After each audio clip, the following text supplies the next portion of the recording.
Types of fertilisation. चलिए चलिए, ओ यही तो पढ़ाए थे।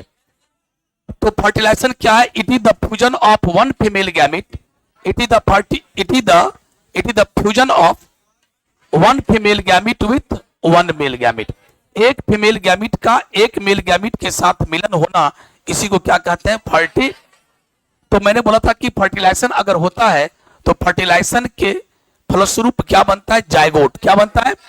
यानी it leads to formation of zygote. और जायगोट क्या होता है? डिप्लॉइड की हैप्लॉइड, डिप्लॉइड। और फर्टिलाइजेशन का एक नाम और भी दिया गया, उसका नाम क्या है? सिनगेमी। फर्टिलाइजेशन का दूसरा नाम सिनगेमी, सिनगेमी भी है। चलिए देखिए, टाइप्स ऑफ फर्टिलाइजेशन, पर्दा लगा दीजिए पूरा। Types of fertilisation,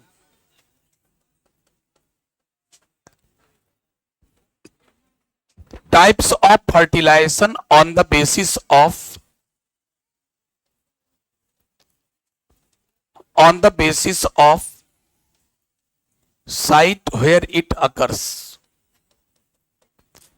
site where it occurs। Site का मतलब होता है जगह, साइट का मतलब जगह, उस जगह पर, where माने जहां, it occurs ये होता है, किस जगह पर होता है? क्या लिविंग बींग्स के बॉडी के अंदर ये घटना घटती है या लिविंग बींग के बॉडी से बाहर घटना घटती है? इसके आधार पर फर्टिलाइजेशन दो प्रकार के होते हैं। जैसे अगर हम बात करें, जैसे एक होता है एक्सटर्नल और एक होता है इंटरनल। एक्सटर्नल फर्टिलाइजेशन और इंटरनल फर्टिलाइजेशन। अगर हम मेढक की बात करें, मेढक, मेल मेढक और फीमेल मेढक, तो मेल मेढक और फीमेल मेढक में जब कॉपुलेशन होता है तो फीमेल मेढक क्या करती है? वो क्या निकाल देती है? ओवम। ढेर सारे ओवम को पानी में डाल देती है, गिरा देती है। और बगल में जो उसके ऊपर मेल होता है, मेल क्या करता है? उसी वक्त क्या करता है? अपने बॉडी से क्या निकलता है? Sperm, female gamete. और फीमेल गैमिट को वो भी पानी में गिरा दिया, पानी में डाल दिया। अब पानी में ओवम भी आ गया और पानी में स्पर्म भी आ गया ढेर सारा। अब वो आपस में मिलता है, तो दोनों का जो फ्यूजन है वो पानी में हो रहा है, बॉडी के अंदर नहीं हो रहा है। लेकिन हम लोग अपनी बात करें, अगर गाय, बैल, बकरी, इंसान, मेढक, इस सब की, ये पक्षी की बात करें, तो ये सब में क्या होता है? ये भेजाइना है, यहां से स्पर्म चला और यहाँ ओवम बैठा रहता है। ओवम और स्पर्म का मिलन यहाँ हुआ, ये हुआ इंटरनल, बॉडी के अंदर हुआ है ना। इसका नाम है फैलोपियन ट्यूब, इसका नाम है फैलोपियन ट्यूब। फैलोपियन ट्यूब के अंदर हुआ, फैलोपियन ट्यूब हमारे बॉडी के अंदर है, इसीलिए हमारे बॉडी के अंदर अगर फर्टिलाइजेशन हो, इसको क्या बोलते हैं? Internal fertilization. चलिए, तो इसको लिखिएगा, दो प्रकार के होते हैं। किस जगह पे हुआ? साइट। साइट का मतलब जगह, बाहर हो रहा है कि अंदर, इसके आधार पर दो प्रकार के होते हैं। एक होगा एक्सटर्नल फर्टिलाइजेशन,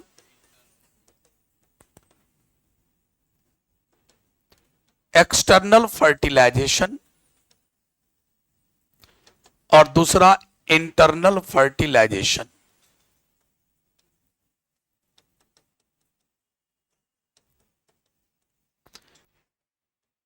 फर्टिलाइजेशन, मेल और फीमेल गैमिट का जो मिलन है, ओवम और स्पर्म का जो मिलन है, ये हमारे बॉडी के अंदर होगा तो इंटरनल, और बॉडी से बाहर होगा तो एक्सटर्नल। यहां लिखिएगा, here fertilization, here fertilization occurs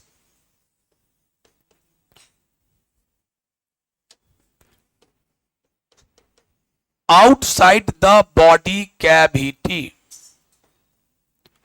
outside the body cavity। और यहां लिखना here fertilisation,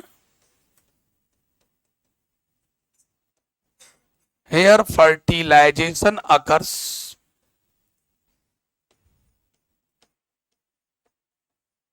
within the body cavity, within मने के अंदर, बॉडी कैविटी। कैविटी मने बहुत आदमी नहीं समझ जाता, कैविटी का मतलब होता है एक खाली जगह बॉडी के अंदर, जगह,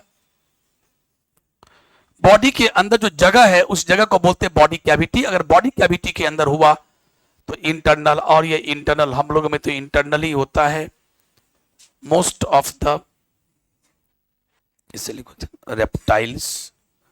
रेप्टाइल्स का मतलब रेंगने वाले जीव। एग्जाम्पल में अगर कहा जाए तो स्नेक, सांप, लिजार्ड, क्रोकोडाइल, ये सब। उसके बाद रेप्टाइल्स के बाद बर्ड्स यानी एब्स, इसको बोलते हो ABES एब्स। इसमें क्या आता है? चिड़िया सब, जितने भी चिड़िया हैं। उसके बाद मैमल्स, स्तनधारी प्राणी, जितने मैमल्स हैं, काउज, ह्यूमन, बफेलो, मंकी, ये जितना भी है ये सभी, रैट, रैबिट इत्यादि सभी। और इसके एग्जाम्पल में दे दीजिएगा कौन? फिश यानी मछलियां, एम्फीबिया, एम्फीबिया में क्या क्या आता है? जैसे फ्रॉग आया, टोड आया, इट इज। तो फिश में, एम्फीबिया में। और अगर हम प्लांट की बात करें तो एल्गी। अगर हम प्लांट की बात करें तो एल्गी में क्या मिलता है? एक्सटर्नल। लेकिन अगर हम प्लांट की बात करें यहां पर चौथा एग्जांपल में, तो ब्रायोफाइटा, टेरिडोफाइटा, कितने प्रकार के प्लांट है धरती पर बेटे? 5। कल भी मैं चर्चा किया था, कल मैं लाइव आया था यूट्यूब पर पे, तो मैं बोला था बेटे जरूर क्लास करना प्लांट का, प्लांट किंगडम क्लास जरूर करना। कल तो मैंने क्लासिफिकेशन सिस्टम पढ़ाया, और आज तो शनिवार ही हो गया, रविवार तो होता नहीं है। तो मंडे को जब हम मिलेंगे तो एल्गी यानी थैलोफाइटा स्टार्ट करेंगे।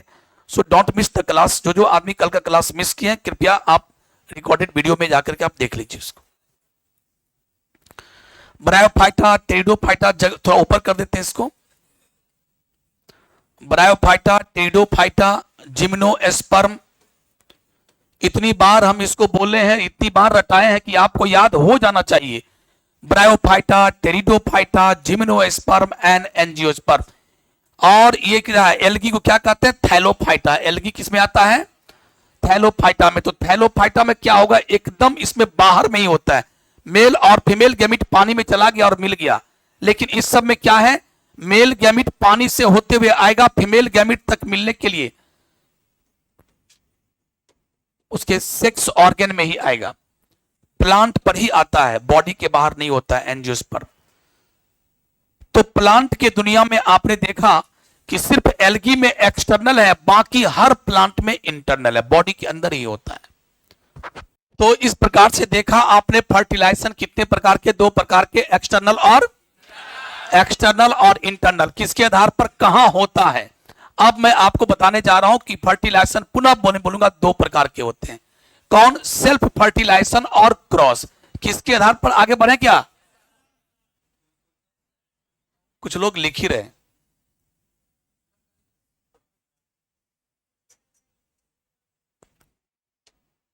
चलिए अगला जो लिखिएगा, types of fertilization. Types of fertilisation.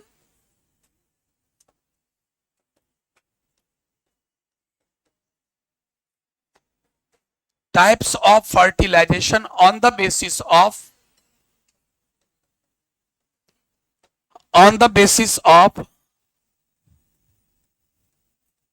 Source of gametes. Source of gametes यानी गैमिट्स आ कहां से रहा? एक ही बॉडी से दोनों गैमिट आ जाता है कि दोनों अलग अलग बॉडी से गैमिट आ रहा है? इसके आधार पर types of fertilization on the basis of source of gametes लिखिएगा। 2 प्रकार के होते हैं, 2 टाइप्स। 2 प्रकार के होते हैं फर्टिलाइजेशन। एक होता है सेल्फ फर्टिलाइजेशन,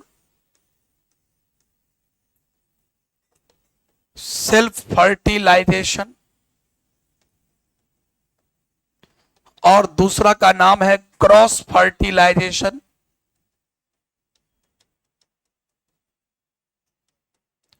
जब आप लोग को 11th में एनिमल किंगडम पढ़ा रहे थे तो वहां भी हम चर्चा किए थे, चर्चा ही नहीं बल्कि लिखाए भी थे। ये दोबारा आपको मैं लिखा रहा हूं, self fertilization and cross fertilisation.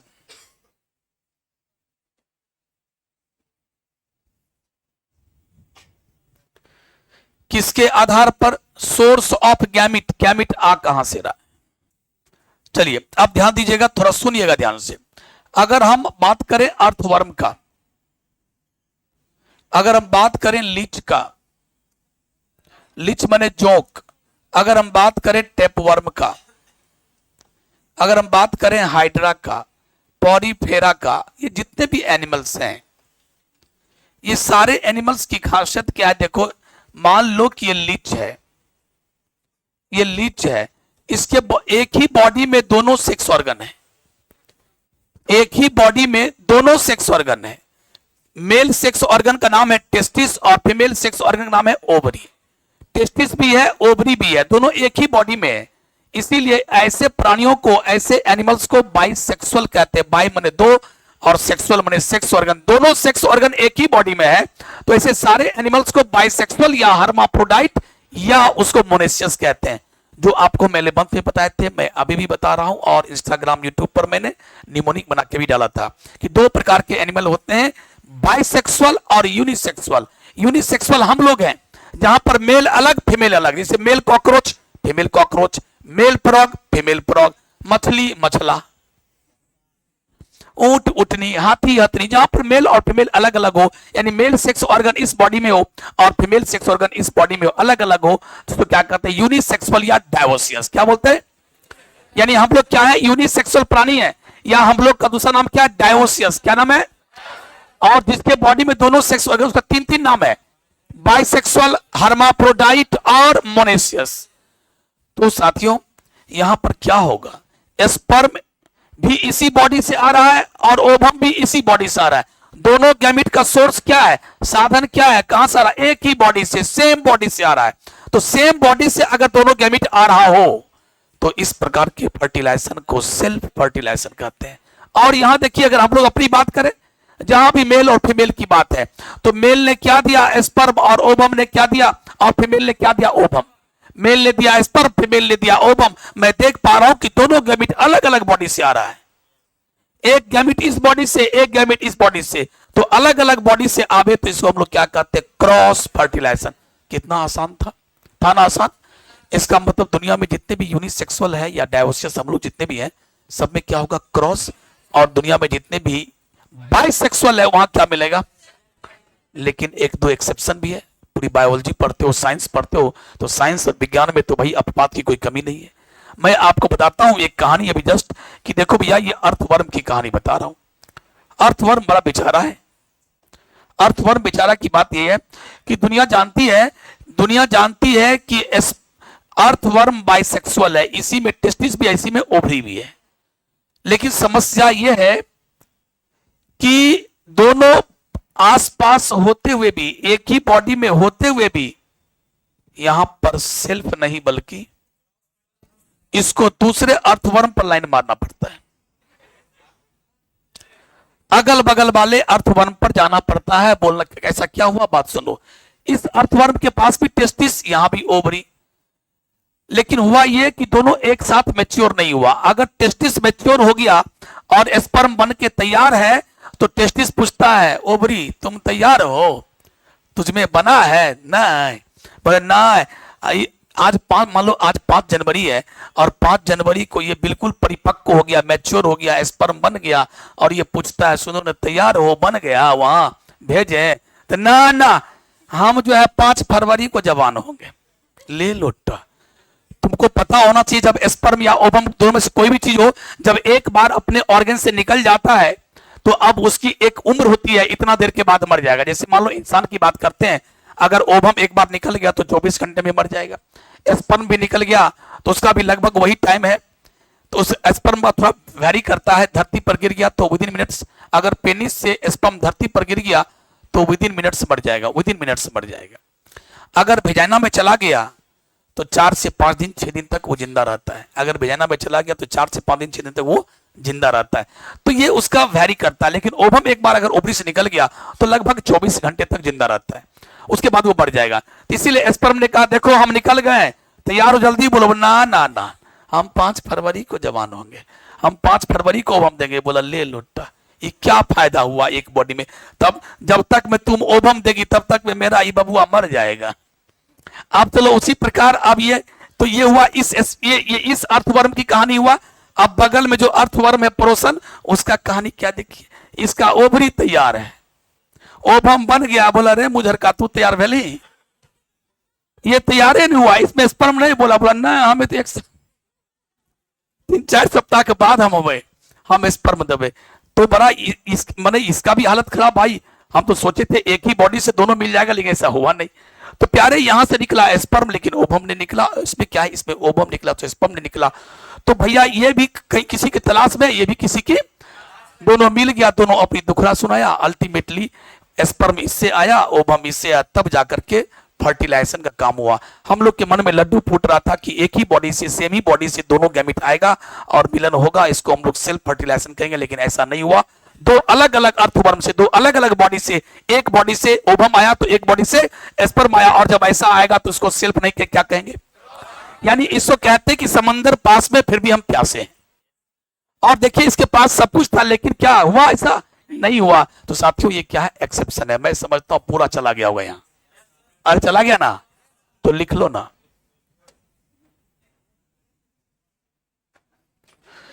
लिखिए भैया यहां पर, when both male and female gamete,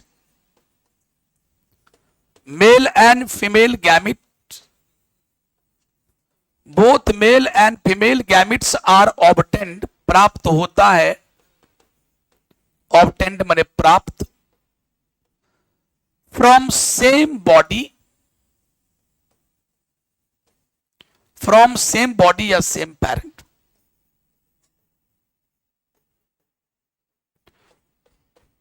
then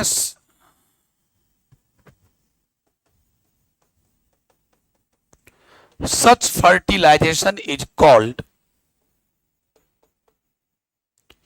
self fertilization।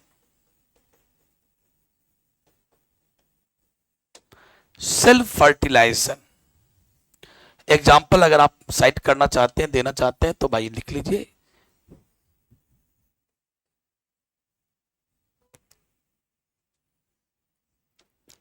Bisexual,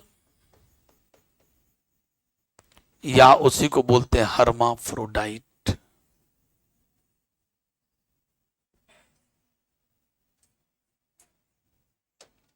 hermaphrodite,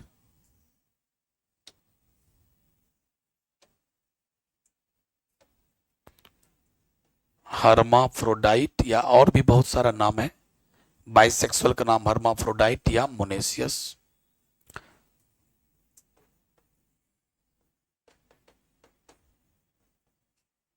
example wise का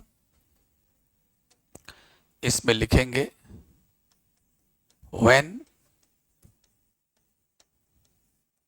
both male and female gamete,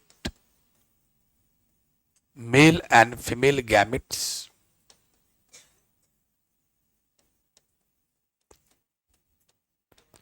are obtained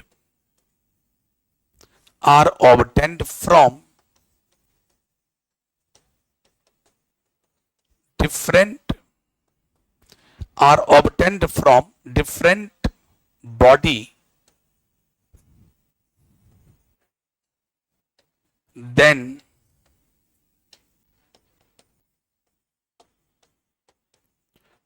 such fertilization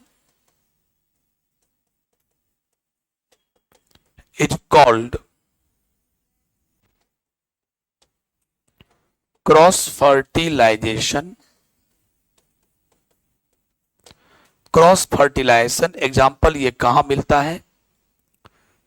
unisexual बोलो या उसका नाम दूसरा डायोसियस बोलो।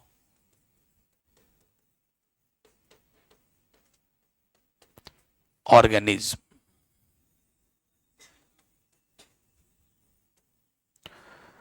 when both male and female gametes are obtained from different body, then such fertilization is called cross fertilization।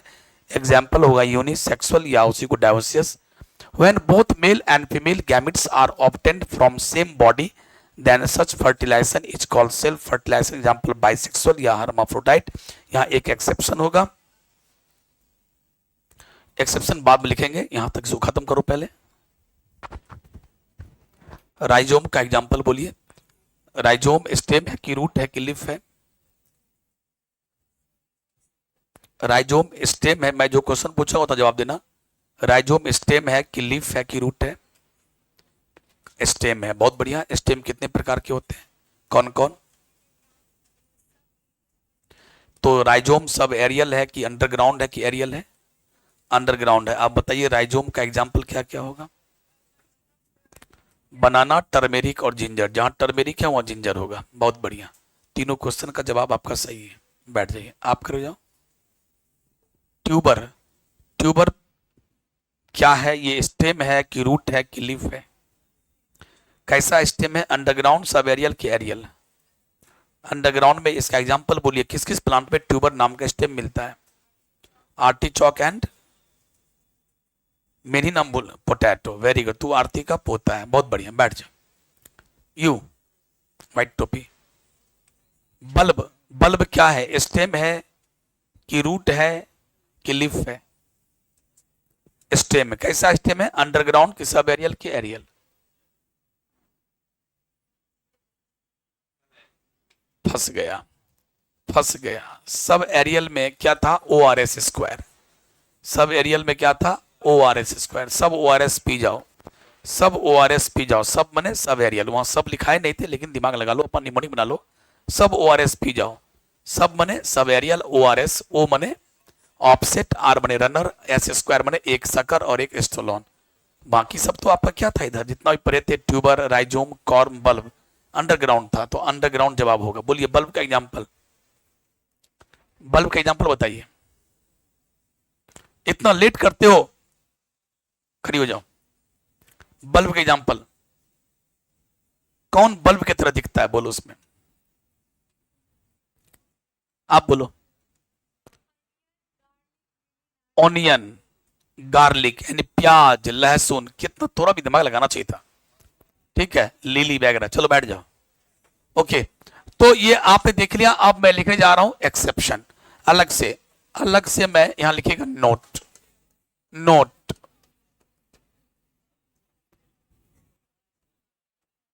Note में लिखना in earthworm, in earthworm, in earthworm cross fertilization, in earthworm. और earthworm क्या है, थोड़ा सा आप यहां एरो देख के लिख लेना। क्या है ये बेटे? बाइसेक्सुअल है ना? यहां एरो देख करके ऊपर में जगह है तो लिख दो बाइसेक्सुअल। अर्थवर्म बाइसेक्सुअल है, तो हमारे मन में हो रहा था कि भाई सेल्फ ही होना चाहिए, एक ही बॉडी से दोनों मिल जाएगा, लेकिन ऐसा नहीं हुआ। In earthworm cross fertilization is found. क्यों? क्यों सेल्फ क्यों नहीं हुआ? बिकॉज इन अर्थवर्म, ऊपर में लिखे हैं बाइसेक्सुअल, माने ये अर्थवर्म बाइसेक्सुअल है। हम लिख दिए, एरो देखे, आप भी वहां लिख देना बाइसेक्सुअल है। In earthworm cross fertilization is found because both sex organ, दोनों सेक्स ऑर्गन एक साथ मैच्योर नहीं करता है। Both sex organs do not mature, do not mature at the same time, do not mature at the same time. Same time में अगर mature कर जाता तब तो बात बनती। चलिए, तो इस प्रकार से ये था एक्सेप्शन, और फर्टिलाइजेशन भी समाप्त हुआ। फर्टिलाइजेशन का दो दो टाइप आपने देखा, एक्सटर्नल, इंटरनल, सेल्फ और क्रॉस। फर्टिलाइजेशन का डेफिनेशन सब समाप्त हुआ, लिखा गया। अब जरा बताइए सेक्सुअल रिप्रोडक्शन में कितनी घटनाएं घटती हैं? Pre fertilization, fertilization and pre fertilization, fertilization and post fertilization. तो प्री फर्टिलाइजेशन तो हो गया, फर्टिलाइजेशन भी हो गया, अब क्या बचा? तो पोस्ट फर्टिलाइजेशन, यानी फर्टिलाइजेशन के बाद जायगोट बनी, तो इसमें दो घटना घटेगी। तो चलिए लिखते हैं हम लोग पोस्ट फर्टिलाइजेशन इवेंट्स। एक तो जायगोट का बनना और जायगोट से एम्ब्रियो का बनना। तो अब जो तीसरा इवेंट है उसका नाम है post fertilization event. Post fertilization events, it include, इसका लिख लो परिभाषा भैया। दोज इवेंट्स, वे सभी घटनाएं, those events which occur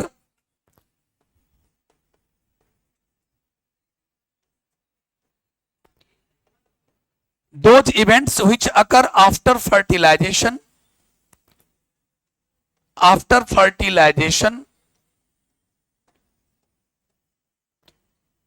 are called post fertilization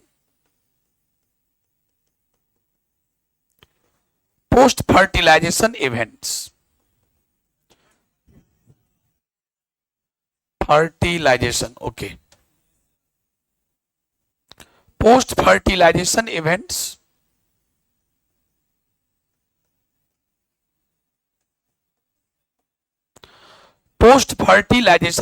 those events which occur after fertilization are called post fertilization events. It includes, इसमें क्या क्या चीज आएगा, दो घटनाएं मेन. इट इंक्लूड्स, पहला जायगोट फॉर्मेशन, जैसे ही फर्टिलाइजेशन हुआ कि देखा जायगोट तुरंत बन जाएगा, तो एक तो हुआ जायगोट फॉर्मेशन, और दूसरा हो जाता है जायगोट में माइटोसिस होगा तो एम्ब्रियो बन जाएगा, जिसको बोलते हैं एम्ब्रियोजेनेसिस. दो घटना है, जायगोट फॉर्मेशन एंड एम्ब्रियोजेनेसिस.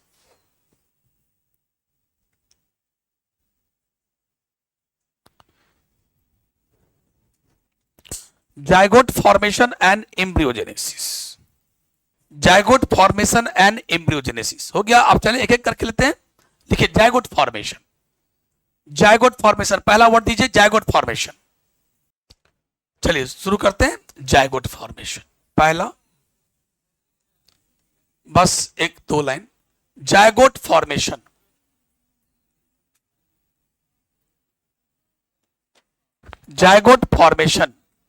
लिखना.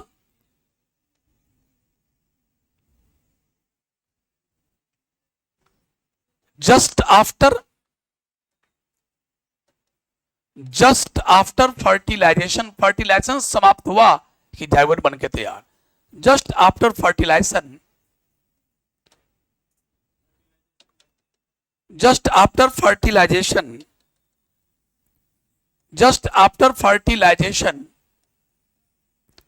Zygote is formed. अब जायगोट के बारे में एक दो लाइन लिखिए कि जायगोट कैसा होता है. एक सेल का होता है और ये यूनिसेलुलर होता है. Zygote is unicellular and diploid structure, यानी इसके पास दो सेट क्रोमोजोम है और एक कोशिकीय structure. It is the zygote is unicellular and diploid structure.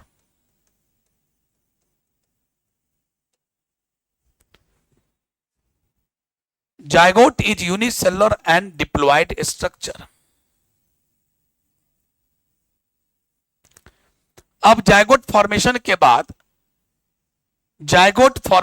बाद अब हम लोग क्या चलेंगे, लिखेगा embryogenesis.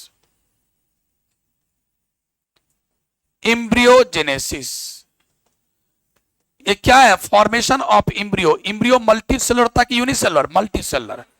Formation of multicellular embryo को भ्रूण कहते हैं.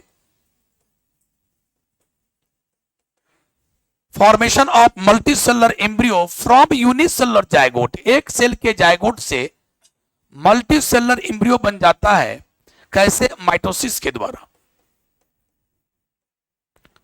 From unicellular zygote is called embryogenesis. इसी को एम्ब्रियोजेनेसिस कहते हैं.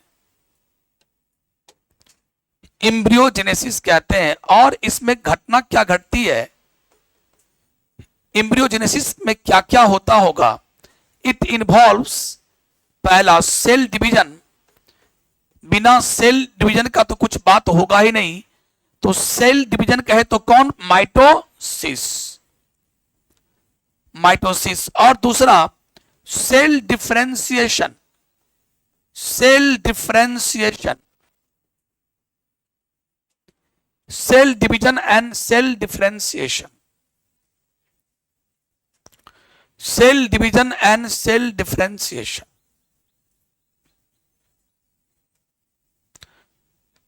यानी जायगोट से एम्ब्रियो बनने का सफर जो होता है उसमें दो बातें होती है। एक तो सेल का डिवीजन लगातार माइटोसिस होगा, 1 से 2, 2 से 4, 4 से 8, और बाद में चल के फिर डिफरेंशिएशन भी होगा, तब जाके बनता है एम्ब्रियो। सेल डिवीजन यानी माइटोसिस और सेल डिफरेंशिएशन। क्या बेटे?